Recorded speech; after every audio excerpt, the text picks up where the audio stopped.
અમદાવાદમાં ભારે વરસાદથી વિદ્યાર્થીઓ મુશ્કેલીમાં મુકાયા છે। સેજપુર ગોપાલપુરની શાળામાં વરસાદી પાણી ભરાયા। શાળાના રૂમમાં વરસાદી પાણી ભરાયેલા જોવા મળ્યા। ગઈકાલે ભારે વરસાદ પડતા શાળામાં વરસાદી પાણી ભરાયા હતા। બાલવાટિકા અને ધોરણ 1 થી 4ના ક્લાસમાં વરસાદી પાણી શાળાના ક્લાસરૂમમાં ભરાતા અભ્યાસ પર પણ અસર થઈ છે।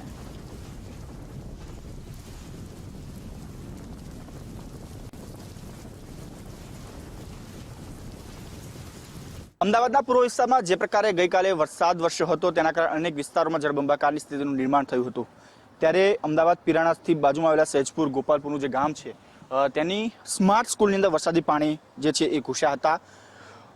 હાલ તો શાળાના કેમ્પસમાં વરસાદી પાણી નથી, પરંતુ ક્લાસરૂમની અંદર વરસાદી પાણી જે છે હજુ પણ યથાવત જોવા મળી રહ્યા છે। શાળાના શિક્ષકો દ્વારા પાણીની મોટર મૂકીને બહાર કાઢવાના પ્રયત્નો જે છે તે કરવામાં આવી રહ્યા છે, પરંતુ સવાલ એ થાય છે કે મહાનગરપાલિકા દ્વારા લાખો કરોડો રૂપિયા ખર્ચ કરીને સ્માર્ટ સ્કૂલો જે છે બનાવવામાં આવે છે, અને આ ગોપાલપુર સૈજપુરની જે સ્કૂલ છે અનુપમ પ્રાથમિક શાળા લાંભા બોર્ડની અંદર આવતી, અને હંમેશા લાંભા બોર્ડ ક્યાંક ને ક્યાંક વિકાસથી વંચિત હોય છે, પરંતુ કોર્પોરેશન દ્વારા સ્માર્ટ સ્કૂલ જે આપવામાં આવી, પરંતુ સ્માર્ટ સ્કૂલની અંદર હાલના અંદરના દ્રશ્યો જે છે એ સ્પષ્ટપણે જોઈ શકાય કેવા પ્રકારનું હજુ પણ વરસાદી પાણી જે છે એ ક્લાસરૂમમાં ભરાયેલા જોવા મળી રહ્યા છે। અહીંયા આ એ સ્કૂલ ક્લાસરૂમ છે કે જ્યાં સિનિયર કેજી, જુનિયર કેજી એટલે કે 4-5 વર્ષના બાળકો જે છે અહીંયા અભ્યાસ કરતા હોય છે।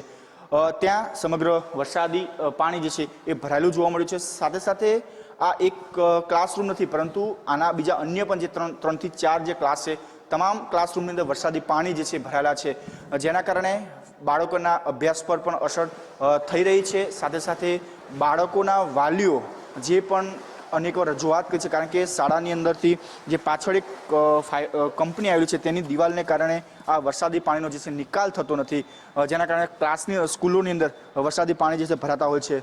આ બીજો ક્લાસ છે, ધોરણ 1નો ક્લાસ છે, જ્યાં તમામ જે સાધન સામગ્રી છે, જે ચોપડા પુસ્તકો છે, એ તમામ જે છે પલળી ગયા છે। એટલે કે ગઈકાલે જે રવિવારનો દિવસ હતો અને ભારે વરસાદ વરસ્યો હતો, તેના કારણે જે ચોપડાઓ હતા તમામ ચોપડાઓ જે છે એ પલળાઈ ગયા છે, અનેક પાઠ્યપુસ્તકોનું નુકસાન થયું છે। એટલે વરસાદીના કારણે અનેક શહેરના રોડ ઉપર વરસાદી પાણી ભરાયા હતા, પરંતુ હવે ક્લાસરૂમની અંદર પણ વરસાદી પાણી ભરાવાને કારણે વિદ્યાર્થીઓના જે અભ્યાસ ઉપર પણ અસર થવા મળી છે। શાળાના શિક્ષકો દ્વારા મોટર એટલે કે પાણીની મોટર મૂકીને ક્લાસરૂમમાંથી પાણી જે બહાર કાઢવાની પ્રક્રિયા તો હાલ હાથમાં ધરવામાં આવી છે।